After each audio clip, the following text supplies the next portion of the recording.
तुझी ऐं नैना जी क़िस्मत भी हिक जहिड़ी आहे। हुन वीचारी बि अलाए कहिड़ा ख़्वाब ॾिठा हुया। हूअ बि अॼु सूरत में आहे ऐं तूं बि सूरत में आई। हाँ दी, नैना जी क़िस्मत बिगाड़ण वारो हुन जो पीउ हुयो ऐं मुंहिंजी क़िस्मत ख़राब करण वारो मुंहिंजो भाउ हुयो। ज़ालिम मर्दनि जो कंहिंसां बि रिश्तो न हूंदो आहे को।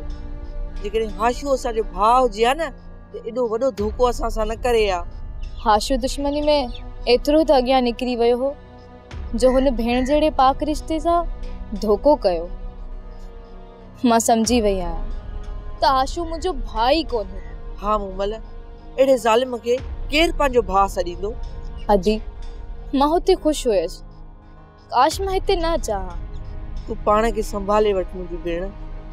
मां हर दुख सुख में तोसां गॾु आहियां। सुखनि जो त मूं आसरो ई लाए छॾियो आहे, बाक़ी दुखनि के तूं मुंहुं न ॾेई सघंदी मुंहिंजी भेण। मुंहिंजी बि सॼी ज़िंदगी दुखनि में गुज़री आहे। मूंखे हाणे दुखनि जी परवाह कोन्हे। मूंखे सूरत वारनि सां तुंहिंजा ऐं नैना जा। काश तव्हांखे ख़ुशियूं मिली पवनि हा त तव्हांखे ख़ुशि ॾिसी मां बि ज़िंदगी गुज़ारे वञा हा। मूं लाइ परेशान न थी मुंहिंजी भेण। मूं दुखनि सां लाहूं लही छॾियो आहे, बाक़ी ज़िंदगी मां मीर जी यादुनि में गुज़ारींदसि।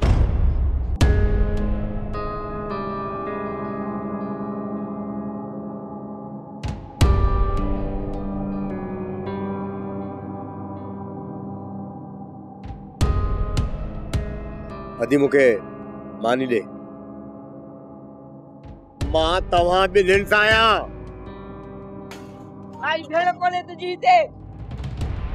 मूंखे वधीक होश मां न कढो। किथे तव्हां ॿिन्हिनि खे बंदूक हणी पूरो न करे छॾियां। मार मार असां ॿिन्ही खे। हण बंदूक हिक ई महिल मारे छॾ असांखे। जेको तूं पंहिंजी भेण सां धोखो कया, छा उहो मूं महिल ज़िंदा आहे? जेकॾहिं ज़िंदा आहे न त चई ज़हर खाए मरी वञे। मां कोन रोकींदो सांस। ज़हर त तोखे ॾियणु घुर्जे जेको तूं पंहिंजी भेण सां धोखो कयो आहे। अदी न चओ हिन ज़ालिम शख्स खे।